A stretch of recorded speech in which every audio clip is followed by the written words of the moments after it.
Hey, it's Richard Arcan with Oakland Realty. Congratulations, you have an accepted offer. That's a big milestone in the sale of your house. Now, every offer is a bit different, but I'll walk you through the typical subject removal period so you have an idea of what to expect over the next couple of weeks.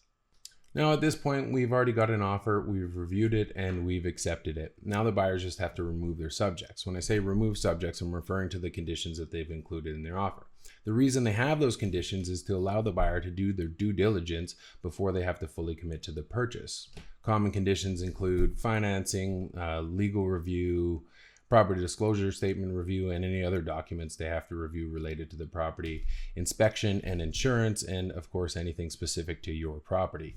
Once they decide to remove the subjects, they have to do so in writing before the deadline, and at that point the deal becomes firm and binding. Now, within the offer, it's likely that the buyers have included a confidentiality clause. What that means is that if another buyer becomes interested in your property, we can only tell them that we have an accepted offer and when the subject removal deadline is.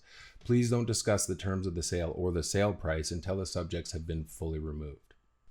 So what can you expect during the subject removal period? Well, don't expect too many updates. Generally, the buyers will do their due diligence quietly in the background, and you won't hear a lot of communication from them until we approach the subject removal deadline. The next thing to expect is an inspection. The buyers will hire a professional inspector to go through your house and look for any deficiencies or maintenance concerns.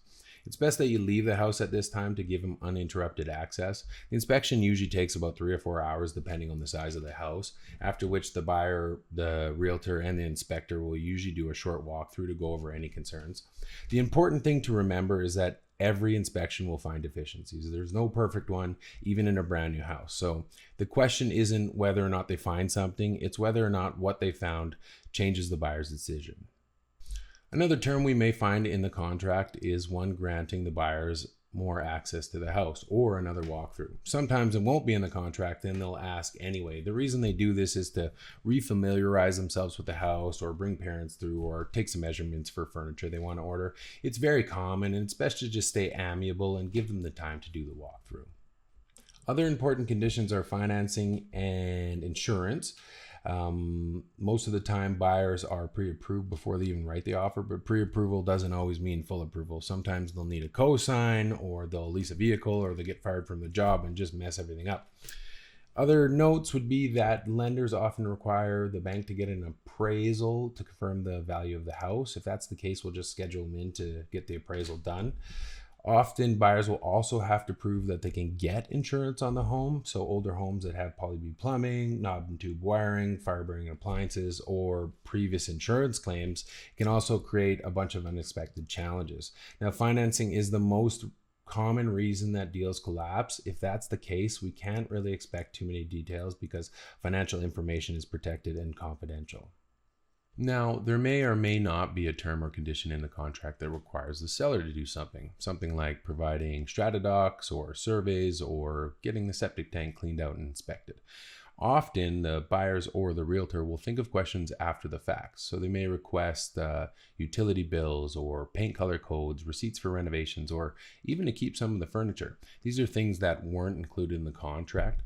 Generally speaking, if it's not in the contract, you're not obliged to provide it, but if it's easy to do so, I recommend cooperating. Remember, the buyers are nervous too, and they're making one of the biggest purchases of their lives. So if it's easy for us to provide helpful information, it often keeps the transaction running smoothly. When the inspector provides a full inspection report to the buyers, often they can discover issues that they weren't expecting. Things like mold in the attic, poly B plumbing, old roof, old hot water tank, old furnace, maybe a leaky bathtub, or water damage. Water damage is usually the biggest concern because the full extent of the repairs isn't always immediately known. If these issues do arise, it doesn't automatically mean the deal is falling apart. Often buyers will request repairs or ask for a credit or a price adjustment, or they'll just ask for more information. We'll review all these requests together and decide what's in our best interest. You're not always obligated to agree just because they've asked. Our goal is to provide a solution that makes both parties comfortable while protecting your best interests. So, can this deal fall apart? The answer is yes. 25% of the time deals collapse. Until subjects are removed, it's always a possibility that buyers choose not to proceed.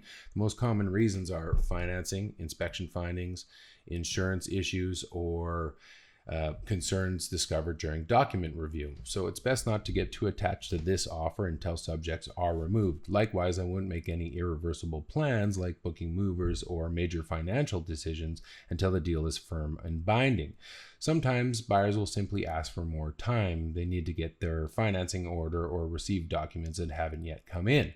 If they do request an extension, we'll review the reasons together and decide whether granting them more time is in our best interest. So what do we do with your place during this phase? Well, we just continue to market it as normal until subjects are removed. We'll continue to accept showings whenever possible, so it's important to keep your place clean and available. Occasionally, buyers will submit something called a backup offer. This is a really good thing. A backup offer means that buyers are willing to purchase your place if the first deal collapses. So if the subject removal window is set for, say, May 20th on the first offer, and they don't do so, the backup offer automatically becomes into effect. It's important to know, however, that if you accept the backup offer, you lose flexibility to grant extensions to the first buyer. We also have to notify the first buyer that a backup offer has been accepted. So to recap on everything, there are a lot of potential issues that can arise during the subject removal period. The best thing we can do is anticipate problems, communicate openly, and work together with the buyers to keep the transaction moving forward. At the same time, it's important not to take buyer questions or inspection findings too personally. Buyers are just looking for reassurance before they make such a significant purchase. If the buyers do remove their subjects, I'll notify you immediately and let you know the deal is firm. From there, we'll start preparation for completion and possession, and I'll guide you through every remaining step until the keys are finally handed over.